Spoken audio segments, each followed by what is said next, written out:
Okay, Robert. I would like to catch up things again with King Crimson, of course, because that's where our program is mostly concerned with. We stopped with, of course, King Crimson 3, and we talked about your retreat, and I would like to go now to the period after your retreat.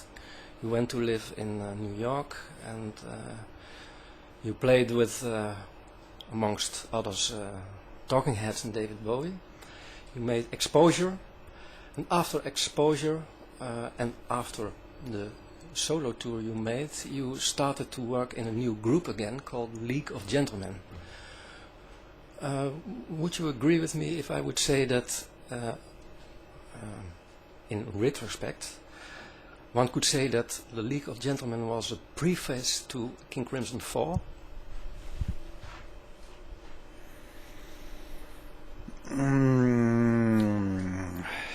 No. Other than it was the year before. In New York, I went to live there in February 1977, and I had no intention at that point of returning to the music industry. And throughout the period in New York, because I was asked to be involved in various musical projects, producing Peter Gabriel, producing Daryl Hall, producing the Roaches, as well as being a contributor to David Bowie's Heroes, various other projects, it seemed fairly obvious that in fact I was no longer retired and outside the world of music. I was back firing. But I had no intention of forming a group.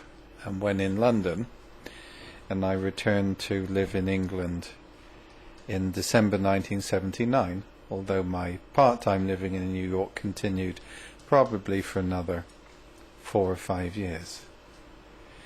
While in England, I had a meeting with Mr. Alder and Mr. Fenwick of EG, my former managers. And Mr. Alder said, "We think you should do what you do best, be in a group." And the function of this meeting was essentially to suggest to me that I reform King Crimson or something very similar, is what they had in mind. Well, the advice given to me, and not all the advice given to me by Messrs. Alder and Fenwick was advice which I would put a lot of store by. Nevertheless, most of their advice was directed towards business. What I didn't need from them was advice on what to do as a musician. And this advice was ill-timed.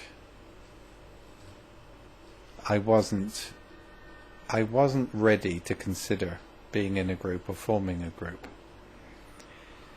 So the group which they wanted me to form or address was not one which I was ready to consider. So the nearest to my personal inclinations at that time was a bopping little dance band, which was far more in keeping with the spirit of my experience working in New York. So this was the League of Gentlemen. Musically, I don't think it had very much in common with the group Discipline / King Crimson which followed it. No. For instance, is it it's not correct if I say that if I may call it like that, your specialist right-hand guitar technique was mostly developed in League of Gentlemen? No. Oh no, it was developed years before that. Okay. My specialist right hand began when I was 13, when I was studying a piece with my first main guitar teacher, Don Strike. My second guitar teacher, my main guitar teacher. And I was studying a piece called Study in 3/4 by Dick Sadlier. guitarist who worked in the London music shop. And it was a very 1930s kind of guitar piece. Boom, chup, chup, boom, chup, chup, boom, chup, chup, boom. And it was a bit rinky-dink. So in order to spice it up, make it more interesting, saffron its predication and so on, what I did, rather than playing boom, chup, chup, I began to cross-pick across the strings. And it was so obvious to this young lad of 13 that there was an area in playing which was waiting to be addressed. Very interesting to look back at the young Fripp and see the things he's done, leading me into all manner of problems later in life. But these decisions he took because it seemed obvious. So it seemed obvious for him to do that, and he did it and developed it and continued to develop it. But by the time I was 18, it was developed. And when I was, I think 17 or 18, I was in Mr. Strike's music shop.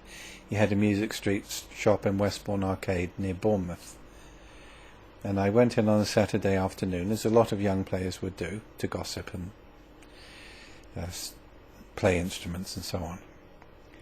And he came up to me and shook my hand and acknowledged me as a better player, which was very gracious and a considerable act for Mr. Strike, because he was a proud man.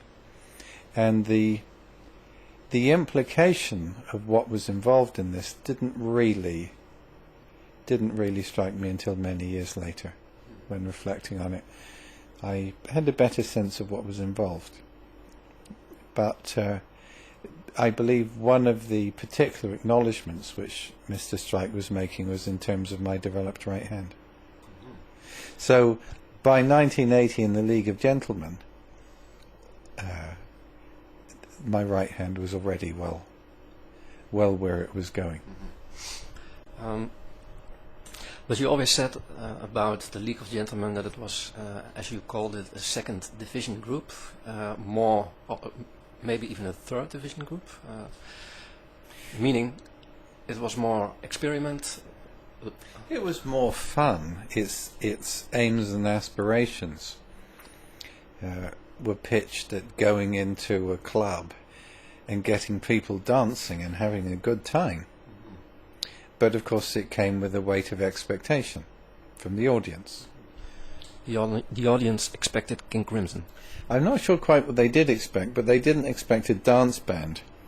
For example, in a club in Cleveland, I remember everyone sitting on the floor, looking up, and we had to try and persuade people to get up and dance, and they wouldn't.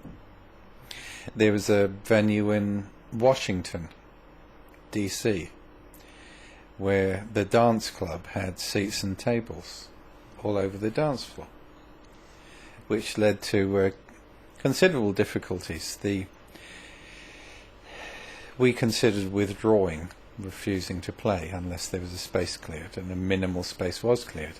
We were told afterwards by the club owner that if we hadn't played, our equipment van would have disappeared for the weekend. Yeah, this is doing business on the hard edge. Yeah. It were, nevertheless, your experiences with the League of Gentlemen that made you decide to start regrouping a new King Crimson. Well, because I was back in the front line, and the League of Gentlemen was lots of fun but had limitations. For example, the drummer's health began to fail. Johnny too bad. Yeah, and I won't comment on John's health situation. But Johnny had to leave a tour with quite a few dates left, and the drummer in the support band, Kevin Wilkinson, Johnny went home one day and Kevin started playing the sets and finished the tour and some of the recording. And Kevin, I saw play about 3 months ago with Howard Jones and with Nick Beggs, good friend of mine. And sad to say, Kevin hung himself about 2 months ago. So that's a very sad addendum to the end of the League of Gentlemen. So the League of Gentlemen album was not fully representative of the group live, because Johnny's health problems were such. We'd set up, get the studio ready, and then he'd have to rush off to London. So the bulk of the album was completed with Kevin, who did a very strong, honourable, professional job. Bless you, Kevin. But nevertheless, he wasn't one of the founder members and the determining spirit of the group, which undermined the recorded presentation of the group. But after that, yes, off to greater level of aspiration in terms of a group, and the formation of Discipline, which became King Crimson, or accepted it was King Crimson, at the end of 1980, beginning of 1981. The first person you approached was Bill Bruford. Correct. And together with Bill, you went to America to audition some other musicians. Yeah. And one of the musicians you auditioned was Jeff Berlin. No, Jeff came to visit Bill in England. Oh, sorry. Yeah. But nevertheless, you heard Bill play with Jeff Berlin, and well, of course. I mean, in 1974, early 75, when King Crimson had ceased to exist, then Bill was looking to play with young musicians and asked if I would sit in as a trio with this bass player, young bass player he'd like to work with. Would I be the guitarist? So I said sure, and that was Jeff. So I met and played with Jeff and Bill, I think it was early 1975. And obviously I would bump into Jeff in New York in music shops, for example. And Bill and Jeff were a wonderful team together. Wonderful team together. But not the right combination for the King Crimson you had in mind. For the group I had in mind. Yes. Yeah.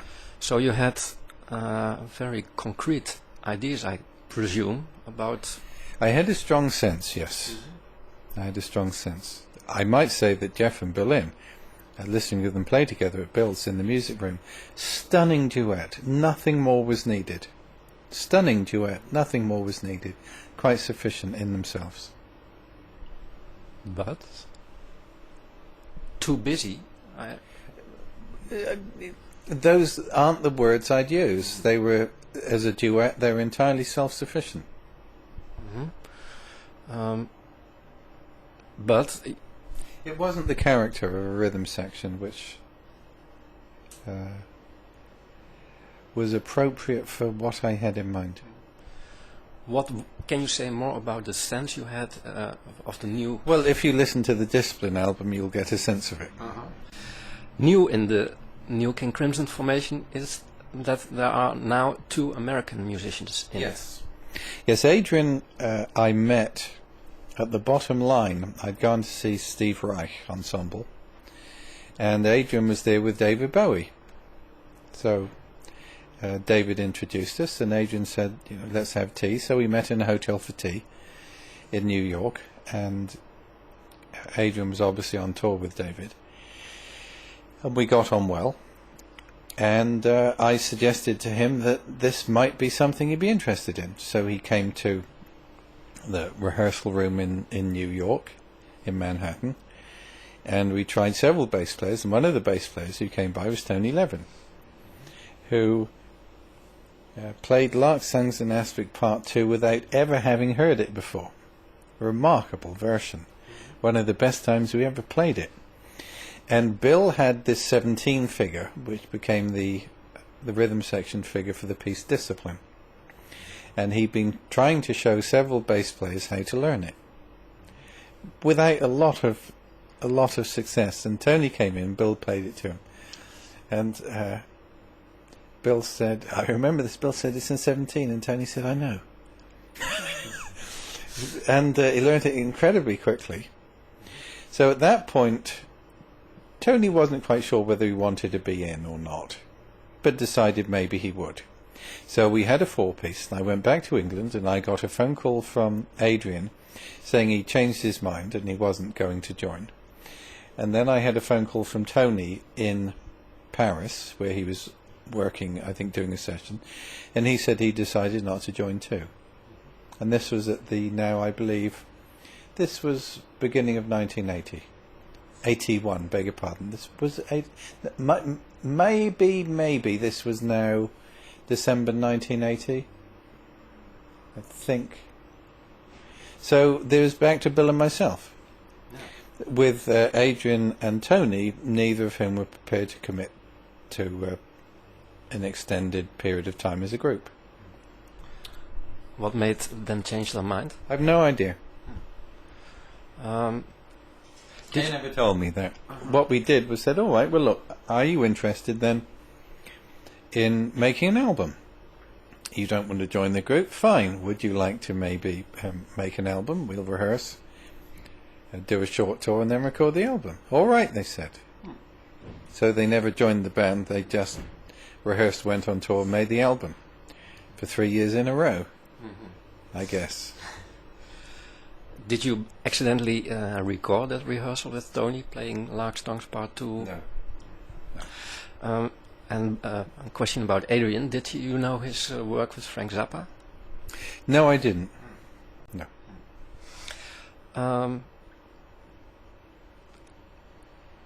At first, King Crimson was called Discipline. Why that name for the group? Because I wasn't prepared to deal with the level of expectations which would be generated by King Crimson Group.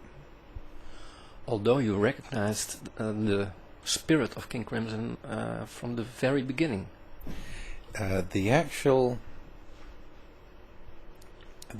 moment was about a week into rehearsals at Bill Bruford's. We began by working in Bill's music room at his house in Surrey, near Guildford.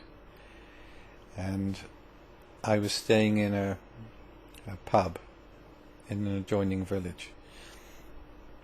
And I was driving one morning to Bill's house, up the hill towards the village where Bill lives, and I was aware that on my left, as if within the car, it was like there was a person in the car with me, something like that.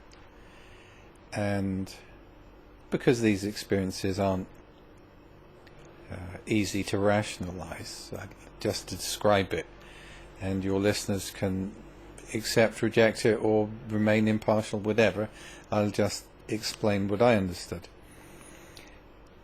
There was a presence with me as if in the car, and I recognized that friend, if you like, as the spirit of King Crimson, which was available to the group, which was then rehearsing as Discipline, if we wished to it to be, or to accept its presence.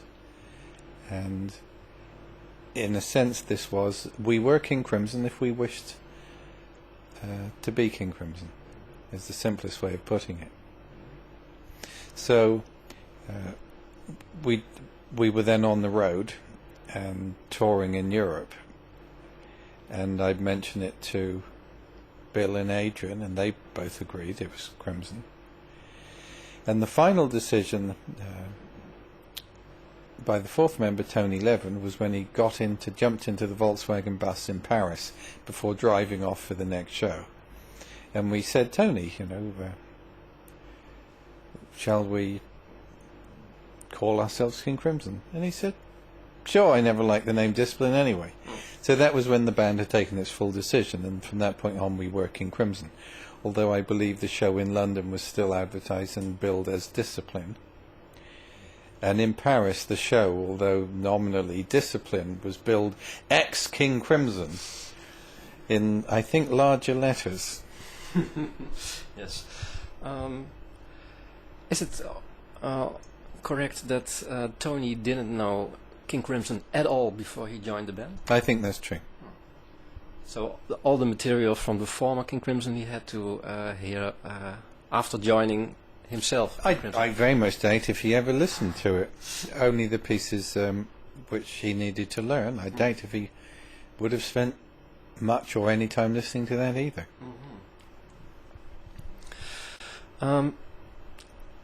Was this incarnation of King Crimson working the same manner as the older King Crimsons? I mean, King Crimson is a way of doing things. The quick answer is yes. So all the manners of composing, rehearsing, studying new songs, pieces, was the same? The quick answer is yes. Nevertheless, King Crimson 4 is, I think you wrote that yourself somewhere, is more song-oriented. Is that? Yes, I think that's also true. Crimson in 1969 was also song-oriented to a comparable degree, but that wasn't as true of the Crimsons which followed. But with a very strong songwriter in Adrian, we could address that.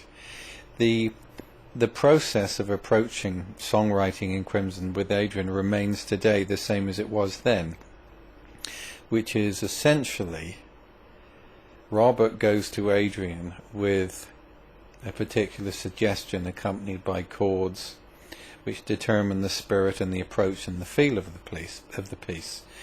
And when that, if you like, ground or working field is determined, then Adrian goes to work. Otherwise, it leaves Adrian to, if you like, work ex nihilo. He likes me to determine the Crimson playing field, and then he can step in and take it from there. And when do Bill and Tony come in? Well, in terms of those first rehearsals, they were there as it was happening. For instance, you mentioned already the song Discipline. That was, if I'm well informed, the very, very first song that you started to rehearse and work on already. In New York, I believe we did, yes, in New York. Tony wasn't there. Well, Tony had learnt the 17 part with Bill, as per the story we've just talked about. But we met, and we were in Bill's rehearsal room at home for I think a week or 10 days. I'd have to go back to the calendar. And then we moved down to the Horton Inn. Horton is a village between Wimborne and Cranbourne in Dorset, and was about 3 or 4 miles from where I was then living at Witchhampton, which is the Fripp family village. And Witchhampton is the village where my great grandfather Robert Fripp died in 1752, I think it is. The Horton Inn was a kind of very, very quiet zone. Not a lot going on other than the traffic which drove by from Wimborne to Cranbourne or Cranbourne to Wimborne. There's a very famous story within the band, lore and legend. Adrian was having breakfast, and Tony Levin had an exciting morning, and he related to Adrian, and he said, "Walked to Horton this morning," and Adrian was reading over breakfast and kind of looked up and read a page and turned over, and then Tony completed the story. He said, "Dog barked, walked back again." And then Adrian realised this is Tony's morning. He walked to Horton, a mile down the road, a dog barked. That was eventful, and then Tony walked back again. So it was kind of not huge amounts going on outside the rehearsal room. So then we rehearsed in the Holdenhurst Village Hall outside Bournemouth. Then we went on the road. Did the first repertoire, the first songs, emerge fast? Well, the Discipline album was virtually written within that 3-week period, written and rehearsed to go on the road. But you can't always judge from that. It might be, for example, in the Court of the Crimson King was recorded in 8 days. But I spent 23 years getting ready for it. Mike Giles spent 27 years getting ready for it, and so on. And then Poseidon, which we listened upstairs, we had 3 months getting ready for it. So, because something appears very quickly doesn't necessarily mean there hasn't been a lot of time in preparation. Side 1 of No Pussyfooting, for example. 18 minutes, then rewind, solo on top. Side 1 within 40 minutes. But you can't accept that that happened without a lot of prior work preparing for that opportunity. So, in a sense, yes, Discipline as an album emerged relatively quickly. But there was preparation work. All the time in New York, for example.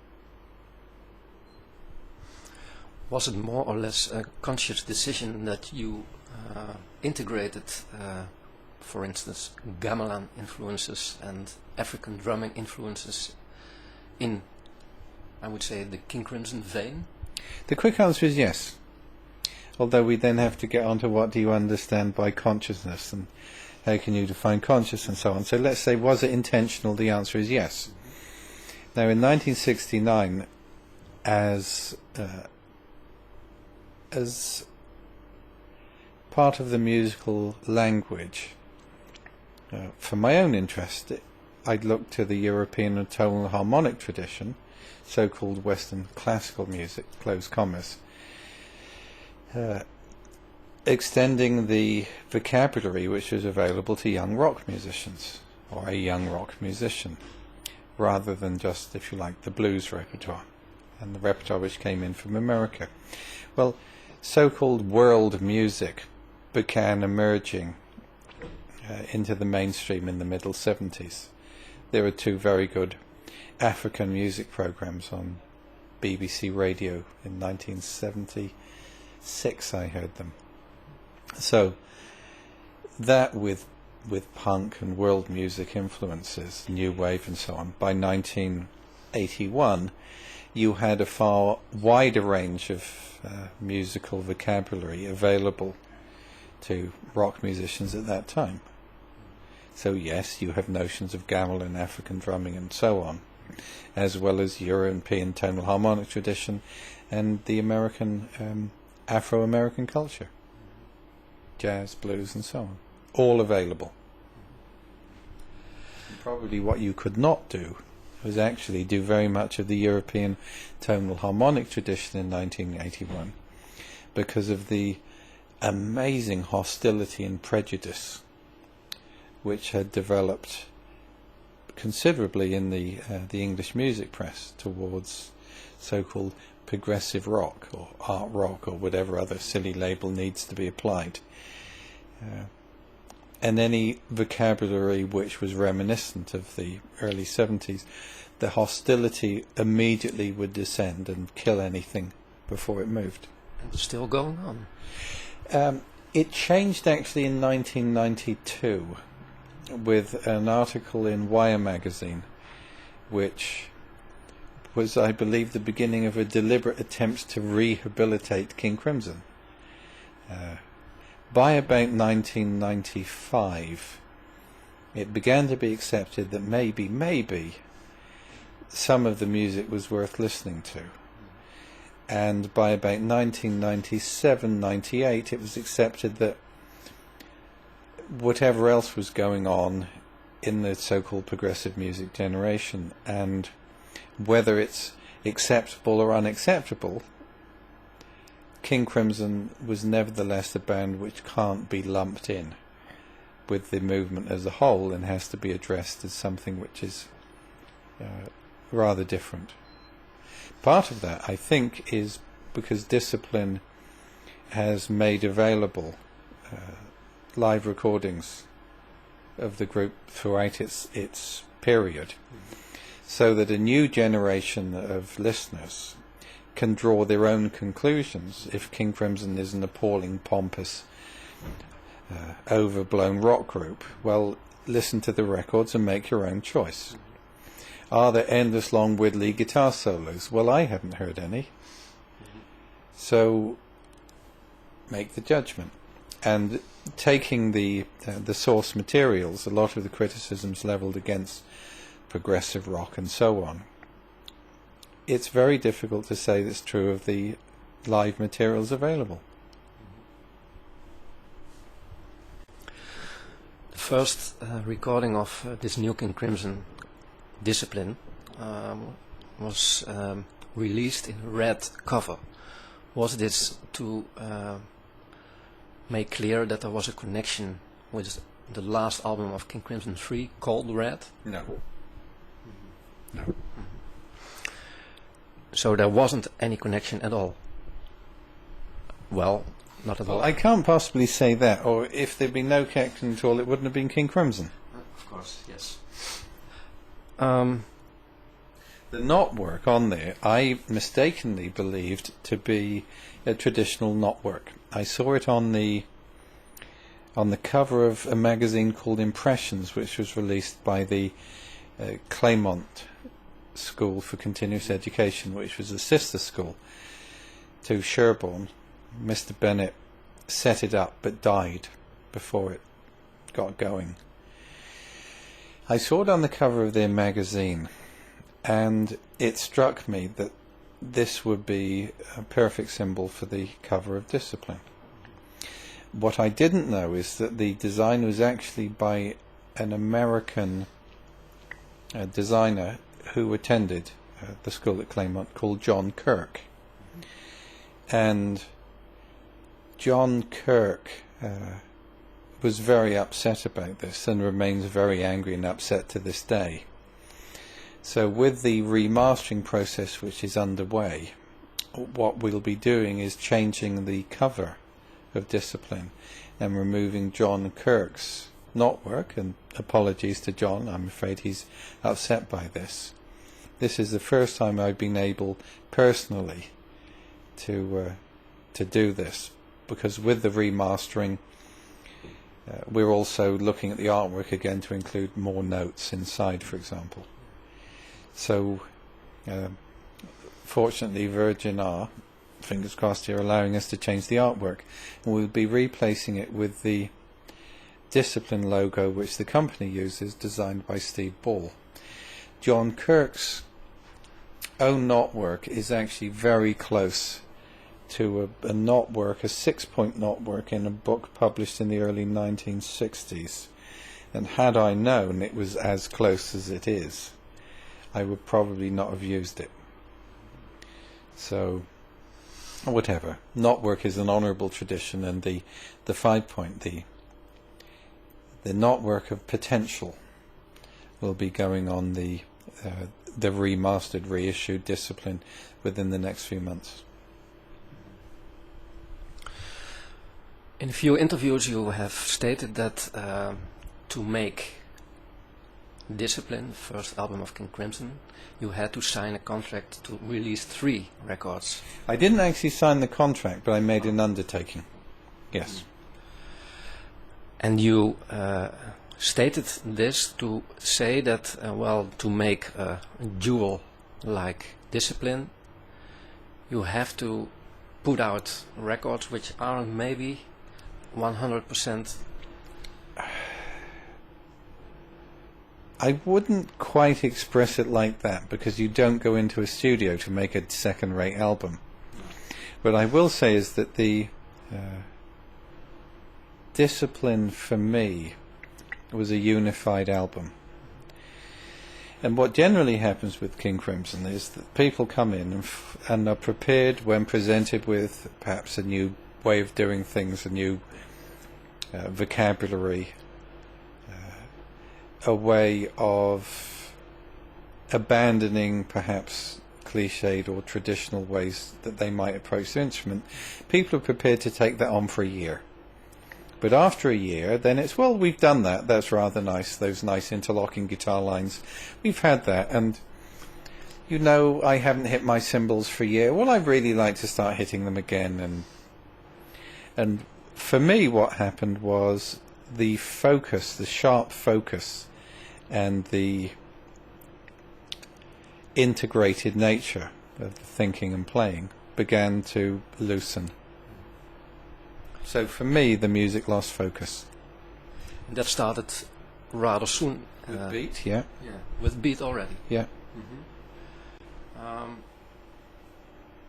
I remember an article in Musician magazine, an American article, an American magazine, in which the four of you are interviewed, and well, the reader is confronted with lots of discussions going on about the future of the group, and in that you also say from, well, you direct yourself to the other three and say, well, if you are reading this article, your guitar player is disappointed. Did you had the feeling then that your contribution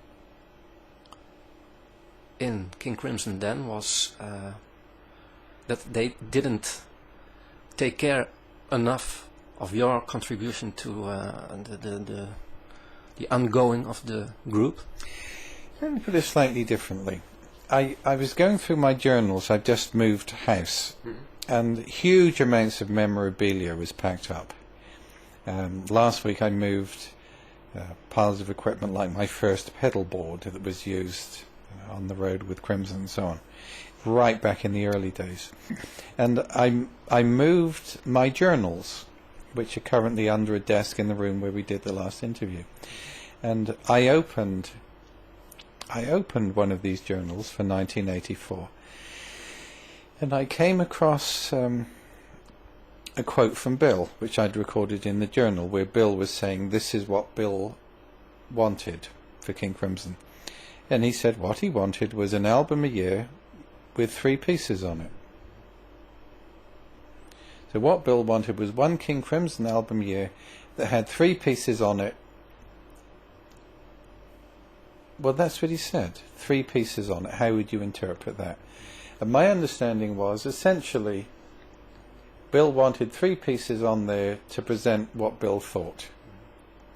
Now, my view is, what I would like is a King Crimson album whenever it's ready, that every piece is right, and essentially reflect the group. Now, a price of that is that none of the individuals involved in a group are likely to have their particular sense or their particular vision highlighted or distinct. And King Crimson pieces aren't showcases for individual members.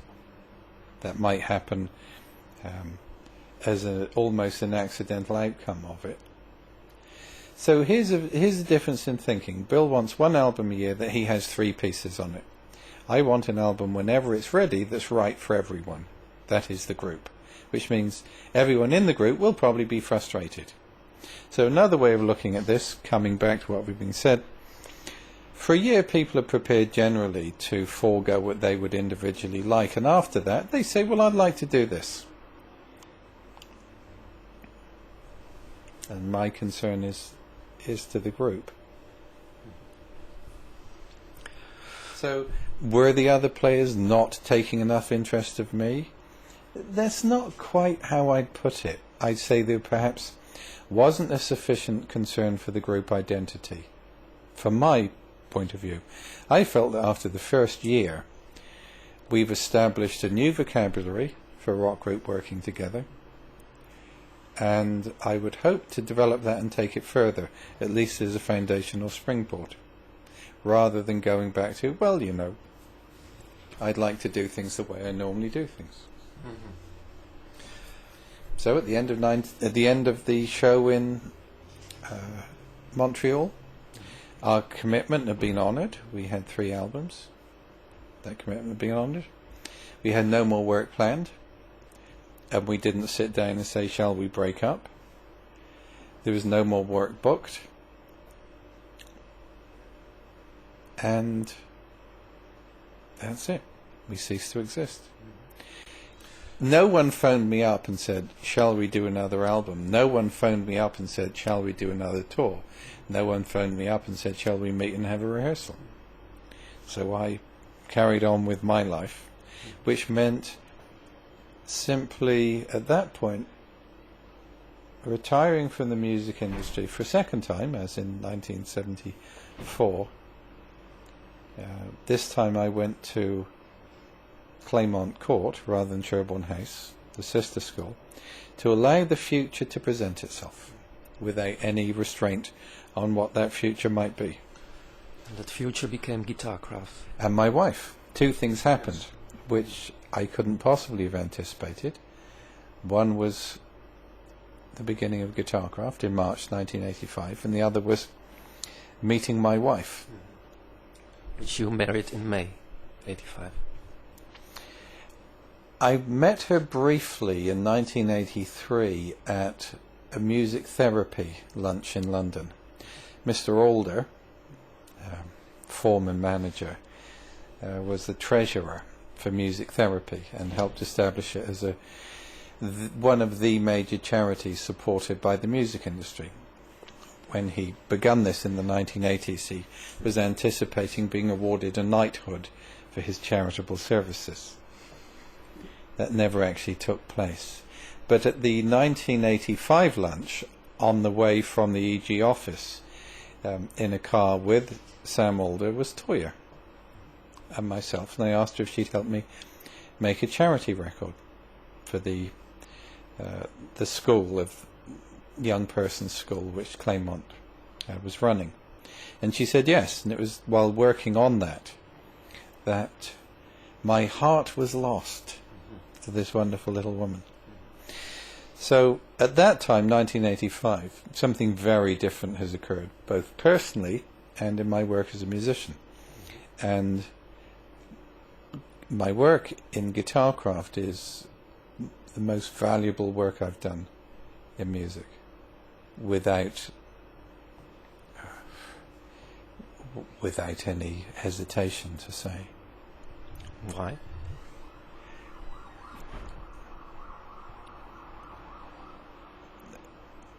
Most of the work of the professional musician has nothing whatsoever to do with music. The music which I've been associated with, that you might see Fripp on stage, either with King Crimson or without, probably accounts for less than 1% of my life as a professional musician. Whereas in Guitarcraft, if you said how much it was directly relevant to what you were doing, I'd say probably 95 to 98%. Now that's a stunning difference. I don't believe it's possible for music to have the effect which music can have in a commercial culture. I'm not criticizing music as entertainment, but music outside the world of entertainment, outside the world of music on demand, is where music is real. It's where the musician and music are not separate, even where the musician, the audience and the music are not separate agents. They are all the same person. And it's where music speaks directly. If you work as a professional musician, there's ongoing censorship and filters. For example, by the record company. The record company introduces a filter called the producer to make sure that the artist doesn't do wild things like follow the impulses of the muse. Heaven forbid. And so on.